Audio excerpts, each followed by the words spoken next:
Hello, I'm Luis Hernandez. I'm Sarah Deitch, and we will be discussing Max Weber's concepts of life chances in the movie Contagion and how privilege and power are key components in it and how the components are shown all throughout the movie. Yeah, so this movie Contagion is is about a plague that starts with a woman that went to a casino. Her name is Beth Emhoff, and she orders some food in the casino while playing her games, having her fun, enjoying herself. And in this food, unknowingly, the chef accidentally mixed in a gene that had a plague in it or a disease. And then when he served it to the woman, she consumed it and got the plague herself. And then as she was in the casino having her own fun, she was touching people, being social, and she had no idea. So then when she returned back home to Minnesota, she was blaming her tiredness and her sickness on jet lag. So she didn't think anything was wrong, but then 4 days later, we see that she dies along with her son. And then they go to the doctor, and the doctors can't find out what's going on. So the husband gets really upset. He's really confused. He just wants to figure out what's going on.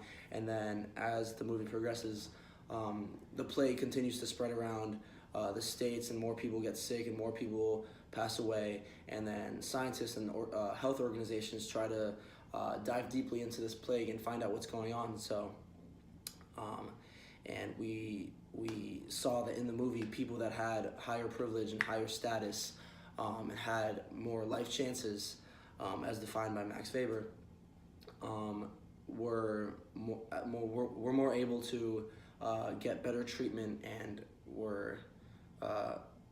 it was very apparent that they were cared for a lot more than lower class or lower status people. So Max Weber's concept of life chances is basically the opportunities that each individual has to improve their quality of life.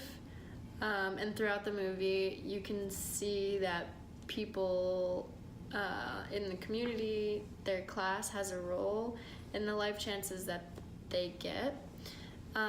So like in this next scene at 2 minutes and 15 seconds, there's a man who has visible symptoms of this plague, and he's on the public transportation, which in most scenarios has to do with a lower class standing. And you can see him visibly touching poles and coughing on people around him, and so it shows that the lower class obviously has a bigger risk in becoming contagious with this plague. So as seen here in this scene, you saw that the lower class working man was a lot more susceptible to gaining this disease because of all the germs that he was gaining from the people around him in the public transportation, because he wasn't really necessarily able to afford some private transportation. And in contrast to the scene, you can see in this scene that somebody with a little higher class is able to afford a more private, more isolated area of transportation, so that and that shows that like the higher class people have a little more privilege, more opportunity to stay away from like such germ spread, and like they're a little less susceptible to being able to get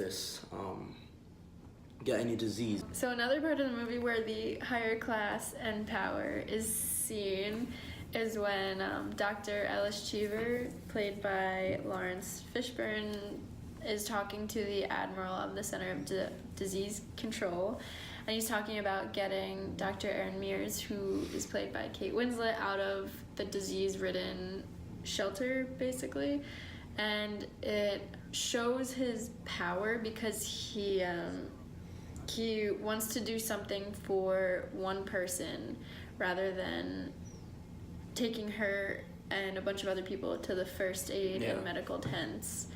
And he just does it for her sake because he feels responsible for putting her into the situation and giving her this plague. Yeah, she's being treated with like a little more higher like power and more privilege just because of her status in the community that they're in, and that so like when she is sick and when she's on the phone with the doctor from the disease control center, he thinks that because she has so much importance to the community that he is in, and her class is so much higher, her privilege rises as along with the power that he that she has to get out of that some situation like that, versus lower class people who don't have that kind of privilege or don't have as many life chances like she does in that situation. So in this scene, the doctor talks to the admiral that would be able to have the say to put her in some kind of private facility where doctors can mainly focus on her.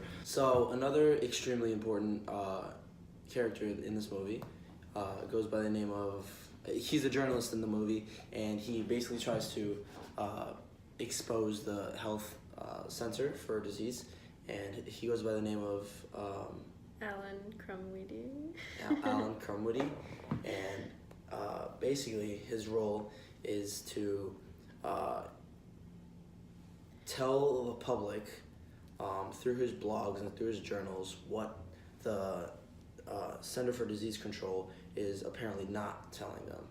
And when Alan showed early symptoms of this unknown disease, he took a drug called Forsythia, and it cured him of his disease symptoms. And so now he's trying to expose the Center of Disease Control for not supplying enough of this drug to everybody. Basically saying that they were like keeping it secret from the public. Yeah. And he gains a lot of followers through his blogs. Are we done here? Evidently there are 12 million other people as crazy as you are. You made bail, congratulations.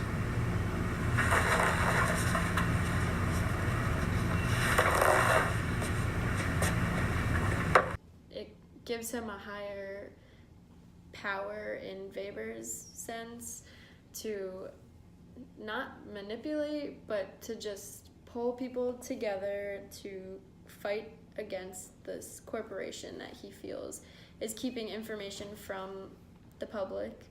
And he claims that there's been tests run on this drug and that it does in fact work.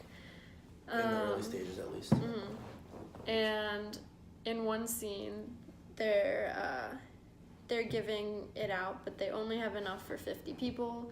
So everyone in the drugstore starts fighting, and they start breaking the glass to get back to the drug. There's also another great example of higher class and status. So like in that example, the lower class people would have to wait for pharmacies to restock in that kind of drug, while higher class people would have had easier access and faster access to such a drug. One of the last scenes of the movie, when Dr. Cheever is given a box of the vaccine that they finally have created, and he's one of the first people because he has more power. Power and privilege.